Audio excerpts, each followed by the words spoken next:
Hello दोस्तों, मैं शारदा थानवी अपने इस चैनल पर आज आप लोगों को करवा रही हूँ मैथिली शरण गुप्त का जीवन परिचय और उनके कृतित्व के बारे में जानकारी। ऐसा वीडियो, स्पष्ट वीडियो आपको कहीं नहीं मिलेगा जिसके अंदर मैथिली शरण गुप्त की बहुत सी जानकारियों के बारे में आपको पता चलेगा। मैथिली शरण गुप्त का हम करेंगे इसमें जीवन परिचय और कृतित्व।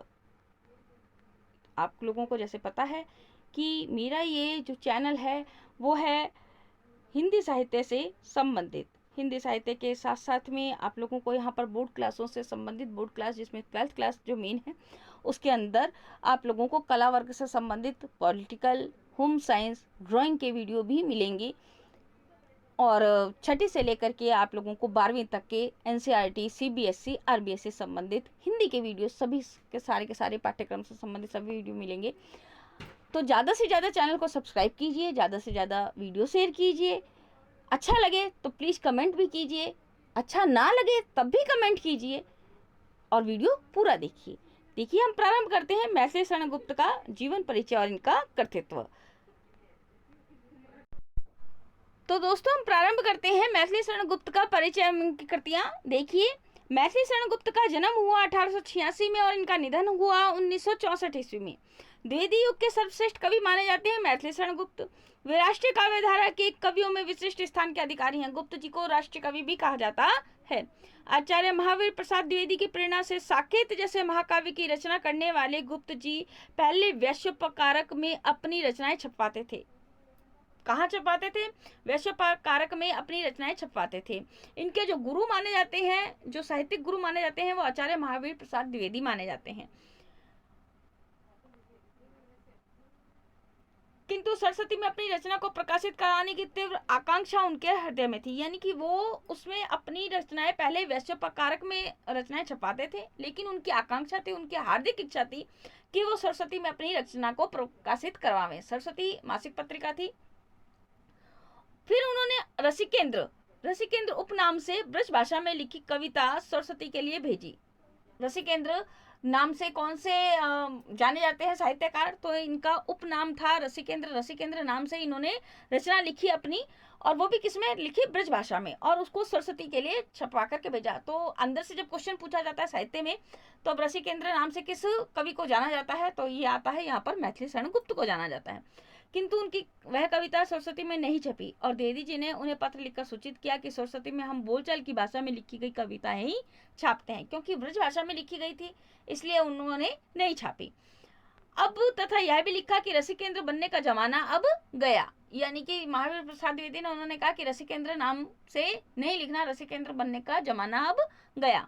गुप्त जी पर इन दोनों बातों का बहुत विशेष प्रभाव पड़ा। उन्होंने खड़ी बोली में कविता लिखना प्रारंभ किया और उपनाम से सदैव के लिए मुक्ति पा ली। उन्होंने क्या मतलब, केवल एक ही कविता, एक या दो कविताएं लिखी होंगी ब्रजभाषा में रसिकेंद्र नाम से, लेकिन लिखी थी। तो ये जब आ जाता है लिखी थी, तो इसके ऊपर क्वेश्चन भी बनता है कि रसिकेंद्र नाम से कौन सा साहित्यकार जाना जाता है? तो यहाँ पर मैथिली शरण गुप्त ही क्वेश्चन का आंसर आ जाता है। फिर उन्होंने खड़ी बोली में कविता लिखना प्रारंभ किया, उसके लिए, सरस्वती के लिए, और उपनाम से सदैव के लिए मुक्ति भी पाली। यानी कि अपना उपनाम हटा दिया, रसिकेंद्र नाम हटा दिया। तत्पश्चात उन्होंने हेमंत नामक कविता सरस्वती के लिए खड़ी बोली में लिख करके भेजी। तो कौन सी कविता लिख करके भेजी? नाम था उस कविता का हेमंत। हेमंत नामक कविता सरस्वती के लिए उन्होंने खड़ी बोली में लिख करके भेजी, जो अनगढ़ एवं अस्त व्यस्त थी। जब भी कोई काम शुरू करता है कोई भी व्यक्ति, तो उसके अंदर उस समय इतनी स्पष्टता नहीं होती। तो यही है। तो उन्होंने जब भी कविता लिखी खड़ी बोली में, तो वो पहले अनगढ़ थी, अस्त व्यस्त थी। द्विवेदी जी ने उसका संशोधन करके सरस्वती में कविता छाप दी। यद्यपि कविता में इतना संशोधन परिवर्तन किया गया था कि वह एक नई कवि रचना ही बन गई थी, तथापि उसके नीचे नाम मैथिली शरण गुप्त ही दिया गया था। मतलब महावीर प्रसाद द्विवेदी ने उसके अंदर काट छाट करके, उसके अंदर काफी कुछ परिवर्तन करके, उसका परिष्कार करके उसको छाप दिया, लेकिन उसके अंदर नाम दिया मैथिली शरण गुप्त। हालांकि वो कविता पूरी तरह से परिवर्तित भी हो गई थी, लेकिन नाम उन्होंने मैथिली शरण गुप्त का ही दिया। निश्चय ही आचार्य द्विवेदी मैथिली शरण गुप्त के गुरु एवं प्रेरक थे, इसलिए इन्होंने अपने महाकाव्य साकेत में उनकी प्रेरणा को स्वीकार करते हुए श्लिष्ट शब्दों में यह स्वीकार भी किया है कि करते तुलसीदास भी कैसे मानसनाद, महावीर का यदि उन्हें मिलता नहीं प्रसाद। यहाँ पर उन्होंने तुलसीदास को लेकर के महावीर यानी कि बजरंगबली का आशीर्वाद जब तुलसीदास को मिला था, तभी तुलसीदास की कृतियां जो हुई थी बहुत ज़्यादा प्रभावित हो गई थी और बहुत ज़्यादा अच्छी लिखी गई। तो उन्होंने भी इसी के लिए लिखा कि कैसे करते तुलसीदास भी कैसे मानसनाद महावीर का यदि उन्हें नहीं मिलता प्रसाद। तो यही उन्होंने अपने लिए भी कहा कि अगर मुझे महावीर प्रसाद द्विवेदी का प्रसाद नहीं मिलता या वो मेरी प्रेरणा नहीं बनते तो आज मैं इतना सफल नहीं होता। तो इन्होंने भी महावीर प्रसाद द्विवेदी के बारे में अपना उनको गुरु मानते हुए ये पंक्तियां लिखी। अब पढ़ते हैं मैथिली शरण गुप्त की प्रमुख रचनाओं के बारे में। तो इनकी रचनाएं हैं रंग में भंग जो लिखी गई 1909 में, जयद्रथ जो लिखा गया 1910 में, भारत भारती जो प्रकाशित हुआ 1912 ईस्वी में, पंचवटी 1925 ईस्वी में, झंकार 1929 ईस्वी में, साकेत 1931 ईस्वी में, यशोधरा 1932 में, द्वापर 1936 में, जय भारत 1952 में और विष्णुप्रिया 1957 ईस्वी में।